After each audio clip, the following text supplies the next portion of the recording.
Bagaimana kedudukan filsafat dalam Islam? Filsafat diambil dari bahasa Yunani filosofia. Filosofia terjemahan Arabnya artinya muhibbul hikmah, orang yang suka pada ilmu pengetahuan. Mengapa sebagian orang berpendapat belajar filsafat dalam Islam itu haram? Filsafat itu macam pisau analisa. Kalau pisau itu dipotongkan ke urat nadi, haram. Tapi kalau pisau itu dipakai untuk memotong kambing, bagaimana kita membantah orang ateis? Tak bisa pakai ayat karena dia tak percaya Quran. Kalau memang Tuhan itu ada, tunjukkan padaku mana Tuhan itu. Itu yang bisa menjawab orang filsafat. Datanglah orang ateis mendebat orang filsafat. Mana Tuhan?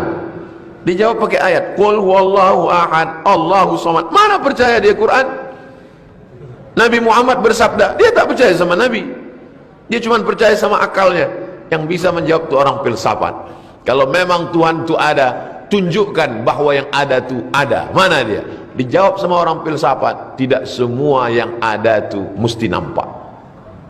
Satu, apakah kau pernah menengok mukamu?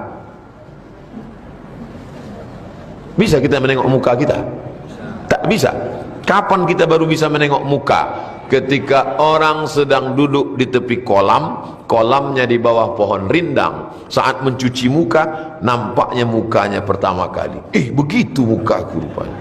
Itulah cikal bakal awal penemuan cermin. Barulah orang bisa menengok mukanya di cermin. Tapi cermin pun berbohong. Telinga kanan nampak sebelah kiri. Kalau menengok muka kau saja tak bisa, apalagi kau menengok muka Allah. Otaknya dia jauh. Yang tak ada otak, makan otak-otak. Kurang akal, minum ayaka.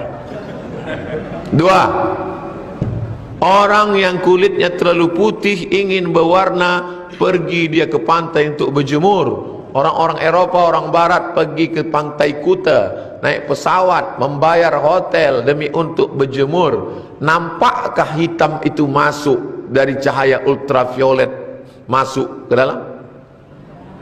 Tak nampak. Apakah karena tak nampak dia tak ada? Ada. Kita mau dua, tiga, mau masuk ke pesawat, koper, masuklah koper. Ustaz, tolong kopernya masuk dulu ke sini, berjalan koper dalam. Lalu kemudian petugas absek buka. Kenapa? Nampak saya ada macam bom di dalam. Jamaah umroh mau berangkat, dibuka berbungkus plastik, rupanya sambal belacan.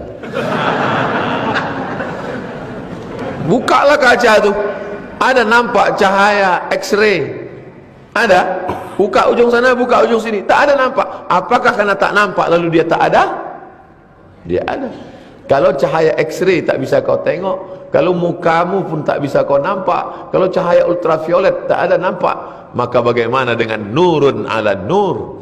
Allah subhanahu wa ta'ala. Orang bersyahadat gara-gara filsafat, tapi orang juga bisa murtad gara-gara filsafat. Filsafatnya tak salah, yang salah adalah orang yang memainkan pisau. Jelas? Itulah maka muncul filsafat Islam.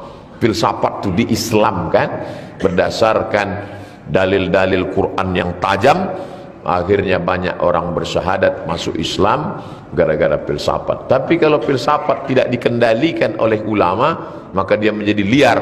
Maka Imam Al-Ghazali menulis kitab judulnya Tahafud Al-Falasifah, kehancuran keruntuhan filsafat.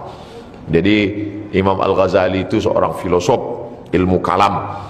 Tidak bisa orang mengenal Allah SWT kalau tidak dikombinasikan antara akal dengan wahyu. Wahyu dari Allah, akal pun juga dari Allah. Maka disusunlah sebuah ilmu khusus untuk mengenal Allah, disebut dengan sifat 20, wujud, qidam, baqa, mukhalafatul hawadisi, qiyamu binafsi, wadaniyah, qudrat, ilmun, hayat, sama, basar, kalam. Jadi kita di Pekanbaru ini sudah dikhususkan khusus ustaz-ustaz dari YTWU, ada yang spesialis di bidang akidah, hebat filsafat Islamnya, maka mengaji. Jangan cuman tablik akbar, ngaji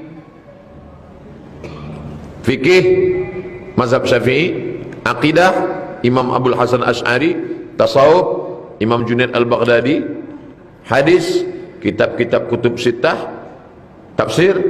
Alhamdulillah semua ustaz-ustaznya siap dari Yayasan Tabung.